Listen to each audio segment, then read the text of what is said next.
Ukraine keeps striking deep into Russia's critical infrastructure. And this time, central Russia went dark.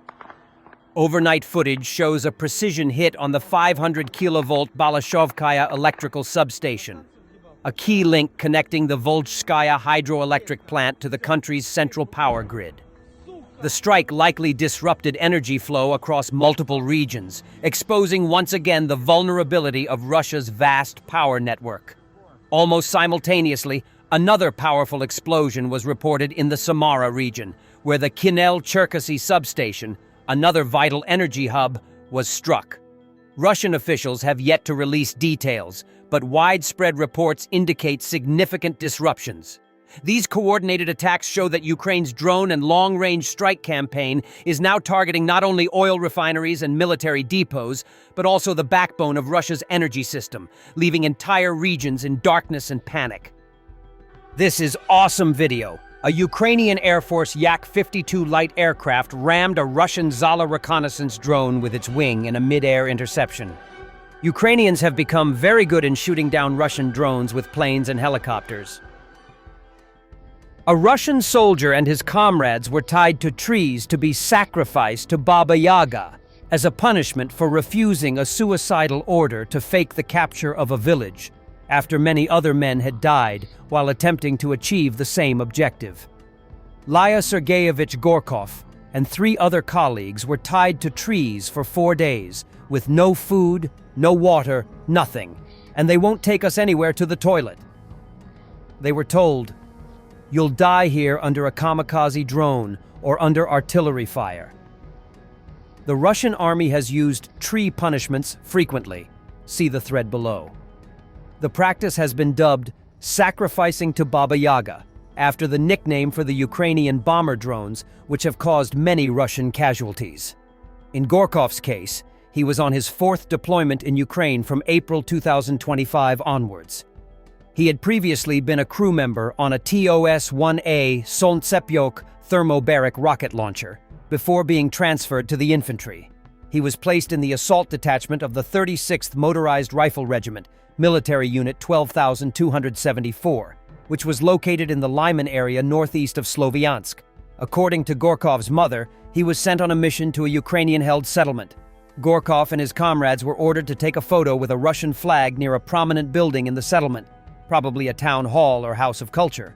Flag-raising videos are a regular feature of Russian propaganda.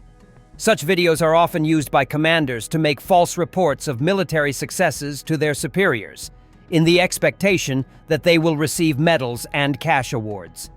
Russian war bloggers have often complained about the harm this practice causes.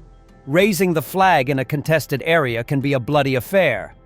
The commander, through his thoughtless actions, killed a large number of people in a very short period of time, trying to get the guys to carry out a senseless order.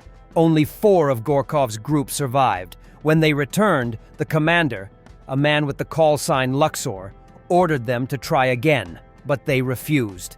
In retaliation, the survivors were all tied to trees. Gorkov's mother sent the video of her son and his comrades tied up to the Ministry of Defense to try to force action against Luxor, but they responded that I was sending videos that discredited the unit, that this had not been proven, that these were not our service members, and in general, that it was not us.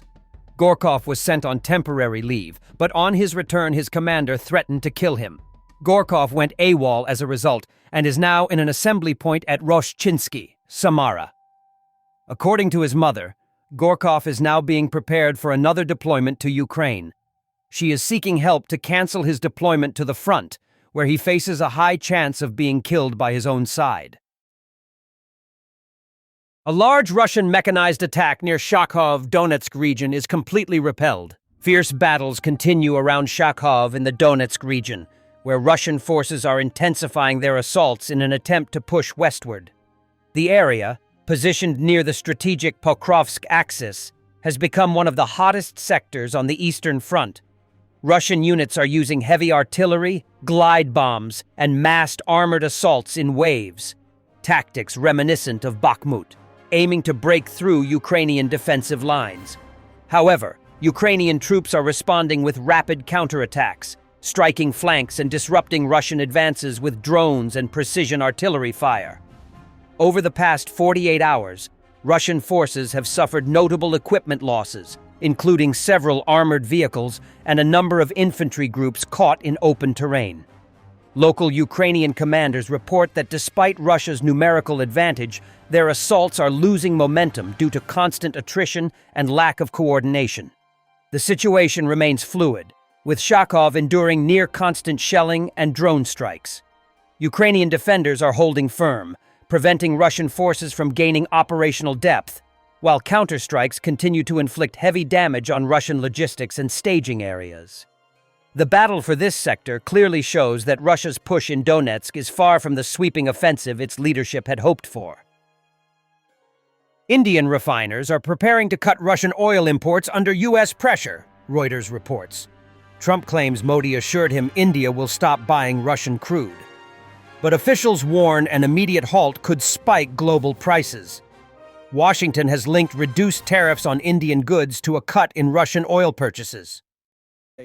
UN Ambassador Mike Waltz claims Maduro is an illegitimate leader, citing the fact he was convicted in the Southern District of New York. The Trump administration has authorized the CIA to conduct covert action in Venezuela, and it looks like that's the latest step because the president said, I am considering hitting them on land. This is an illegitimate leader. They do traffic drugs. We're targeting their boats.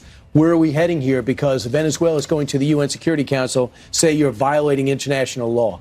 Well, they're illegitimate leader, convicted in the Southern District of New York, but these are designated terrorist gangs. And President Trump is going to do whatever it takes and use all the tools in the toolkit from the intelligence community, from the Department of War, and of course diplomatically to defend U.S. sovereignty against actions that are actively killing Americans. And Combat operations in the area of responsibility of the Air Command East. Ukrainian air defense continues to perform effectively, shooting down the majority of incoming Russian drones each night. Mobile fire units and electronic warfare systems are intercepting targets across several regions, significantly reducing the impact of Russia's drone attacks on critical infrastructure. Most of the intercepted drones were Iranian-made Shahed models, down before reaching their targets. The high interception rate shows Ukraine's growing proficiency in layered air defense and its ability to adapt quickly to Russia's changing tactics. The armed forces of the Russian Federation struck a multi-story building in Chernihiv. Неужели в дом?